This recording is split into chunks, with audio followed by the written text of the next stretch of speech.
Hello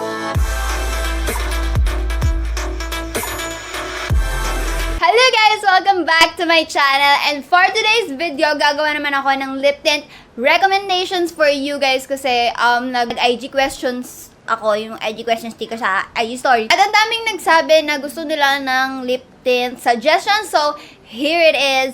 And first off, guys, I don't like my makeup today. Nag-makeup ako for this video, pero hindi ko siya gusto. Like, girl, ang kapal, ang fake. Feeling ko, hindi siya cakey, pero ang fake. Feeling ko cakey na siya, ganun. This is not me. Yung makeup ko, this is not me. The eyeshadow, the lips, yes, pero the rest, girl. Pero anyway, ayun, baka na mapansin nyo na parang ang tamlay ng itsura ko ngayon, ganun. Or kung ano mapapansin nyo sa makeup nyo, that is the reason why hindi ko bet ang makeup ko today. Pero magpa-proceed pa rin tayo sa video kasi hindi naman ito about sa makeup ko. Chika ko lang. Sobrang lakas ng tints nung 2017 to 2018. Ang dami ng kind of tints na lumipas dito sa aking makeup collection. Ang dami na, like from the roller tint, doe foot, yung mga gel, yung mga cream, yung mga nasa pot. Ang daming type of lip tints at ang daming lip tints na dumaan sa makeup collection ko, as I've said. Pero itong mga lip tints na to ay ang mga lip tints na natira sa aking makeup collection. So, you'll know na maganda talaga tong mga to kasi ilang beses na ako nagdi-declutter ng makeup ko. Hindi ako yung type ng person na nagki-keep ng makeup na hindi ko ginagamit. So, meaning na nandito sila sa makeup collection ko for a long time now. Long time. Oh my God, feeling ko yung iba expired na dito. Just a little background na ito talaga yung the bestest of that tint. So, kinategorize ko tong mga to sa two types of budget na feeling ko mas ma-appreciate nyo kasi in different types of formulas and finishes. So, meron tayong under 200 pesos and then above 200 pesos. First off ay itong Pretty Secret Lip and Cheek Tint. This is only 75 pesos and girl, this is long-lasting. Sobrang pigmented niya. At kung makikita nyo, wala pa ako sa kalahati ng pinaka-tint. Pero I've been using this for like 3 months. Ganon. Pero hindi ko kasi ito ginagamit sa cheeks. Kasi ito yung type ng lip tint na nagbubuo-buo agad. Ang bilis niya. Like, kailangan mong ganun-ganunin yung cheeks mo. And ayoko ng ganong tint. Kasi parang feeling ko nasa-stress masyado ang aking skin. At hindi ko naman kailangan ko ba talagang i-sacrifice ang mga wrinkles and fine lines ko para lang sa lip tint? Naka-stress siya gamitin. Kaya never ko siyang, parang once or twice ko lang siya ginamit sa cheeks, tinry ko lang, tapos the rest, puro lips na lang. Hindi ka magkakaproblema dito pag nilagay mo to sa lips, pero pag sa cheeks, girl, caution lang. Hindi naman sinasabi ko wag nyo siyang gamitin sa cheeks. You can try, pero parang precautionary kineme lang. Okay, next, we have this Fashion 21 Roller Tint. This is a lip and cheek tint also. Ang tagal ko na rin itong ginagamit na, as you can see, sobrang konti pa lang na nababawas sa kanya. This is 145 pesos. Long lasting din to, as in whole day, pero sa cheeks ko lang ginagamit at hindi ko ginagamit sa lips. Why? Pwede mo siyang gamitin. Personally, hindi ko siya ginagamit sa lips kasi meron siyang alcohol cooling something feels. Pag sa cheeks mo siya nilagay, ang refreshing ng feeling niya sa cheeks, like, ang lamig, ganon. Basta cooling effect, sobrang fresh ng feeling. Pero pag sa lips, ang daming motor na dumadaan. Iskinita namin. Malalasahan mo kasi yung alcohol. I mean, ito lang naman, yung mga comments ko dito, friends, personal kaartihan ko lang to in life. At saka ito lang yung mga opinions ko, precautionary, kemerot, before nyo gamitin tong mga to. So, this one is from an online shop. Ito yung 80 Organics Lip and Cheek Tint. This is in the shade Cherry. At sa lahat ng na-try kong lip tints sa online shop, sa online stores, ito yung may pinaka as in pack pigmentation. Pack pigmentation. So, kung kailangan mo ng long-lasting red tint, red tint talaga, go for this one, yung 80 Organics. At saka, ang ganda rin nila sa cheeks. Madali lang din siya i-blend. Parang meron siyang moisturizing ingredient na hindi siya water lang talaga. So, the next and the last one for the under 200 peso category for lip tints ay itong Vibes Lip Tint. This is my favorite shade, yung Chozzz with 3Z. So, ito yung favorite ko. Pinkish lang kasi siya, hindi siya red talaga. So, ito yung bet ko. This is a water gel based. So, hindi rin siya ganun kabilis mag-set sa face mo like pulo-pulo ng Pilipinas, girl. Yun yung pinaka-ayoko sa tint. This one, very accessible kahit saan. Merong Vice Cosmetics, pero wala lang ata sila sa Mercury Drug. Pero sa mga Watsons, ganyan, makikita mo to, girl.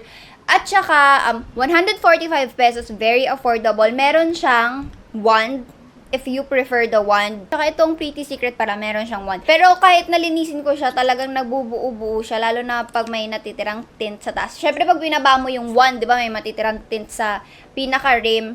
Ayun, nagbubuo-buo siya para siyang jelly.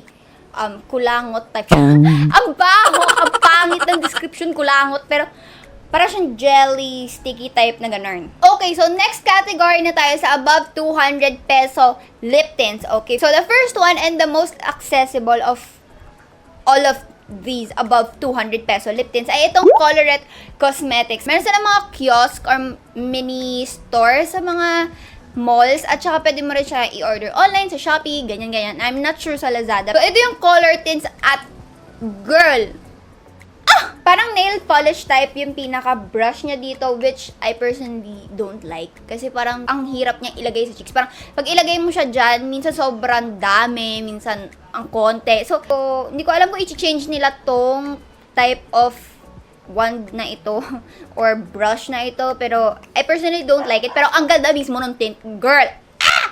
Long lasting, I can use this both sa cheeks, sa lips, sobrang daling i-blend, wala kang problema, girl. Kailangan mo lang siya i-shake talaga, shake me up real good, nakalagay dito. So, kailangan mo talaga i-shake kasi naghihiwalay yung particles. Naghihiwalay yung particles niya sa loob ng nitong bottle. And glass bottle pala siya, kaya ingat-ingat lang if ever dadalhin nyo siya sa mga makeup bag nyo.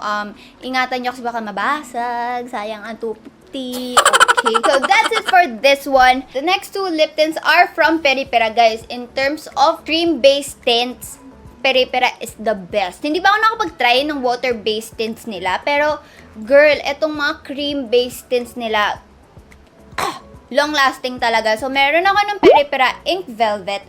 At saka itong Sugar Glow Tint, which you guys know, oh my gosh, this is my holy grail lip tint of all. So, this is the Velvet Tint. This is the Sugar Glow.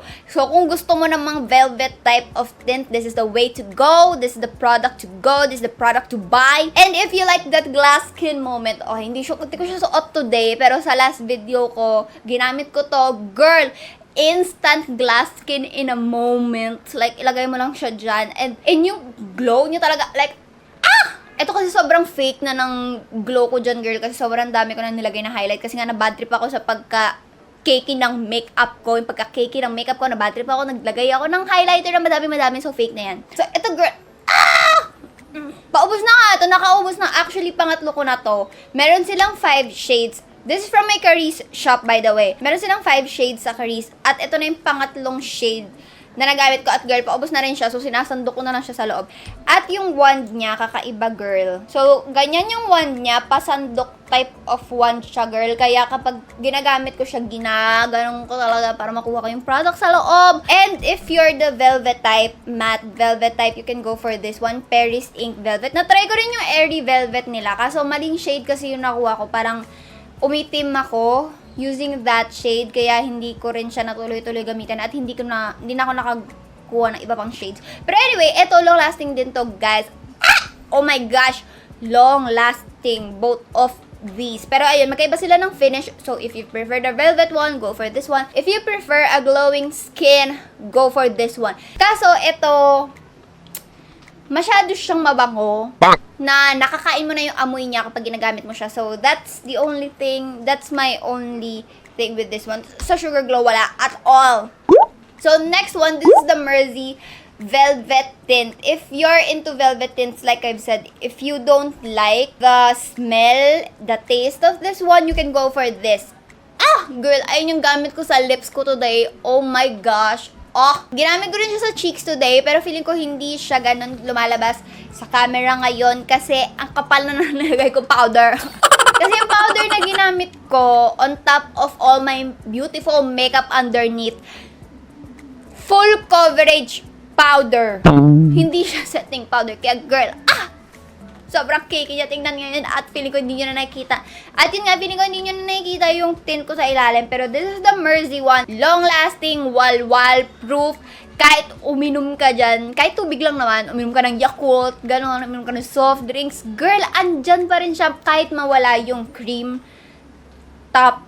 Ewan ko tawag doon. Yung cream something niya sa lips mo, mawawala yun. Pero girl, yung tint, it's there. It's there. Ginagamit ko rin to actually sa eyes kapag sobrang tamad ka. Mag-aalis ako, kailangan ko mag-ayos, ganon. So, chak, go. So, the last one is the 3CE Stylenanda Velvet Lip Tint. At sa lahat ng binanggit ko dito, this is the most velvety, moussey tints of all. Sobrang ganda, sobrang lawak ng shade range nito, kaya I understand kung bakit sobrang dami nagre-rave nito. Pero ang kapal niya kasing type ng lip tint. So, pag ako ginamit ko siya, sobrang creamy niya. Pero for everyday, hindi ko to madalas nire-reach out kasi nga, ang kapal ng feeling niya sa lips. Ayun lang naman, pero after that creamy type, creamy topping, yung creamy coating niya sa lips mo, girl, ang ganda. Pwede nyo rin gamitin sa eyes, cheeks, and lips. There you go. Okay guys, that's all for my lip tint recommendation. Please let me know kung anong favorite lip tint nyo in the comments below. And don't forget to subscribe for more kalokohan kakayan from me. And don't forget to like this video if you like it. Comment anything sa comment section below. Click that notification bell to be notified whenever I upload a new video. That is all guys. Thank you so much for watching, and I will see you on my next one. Bye!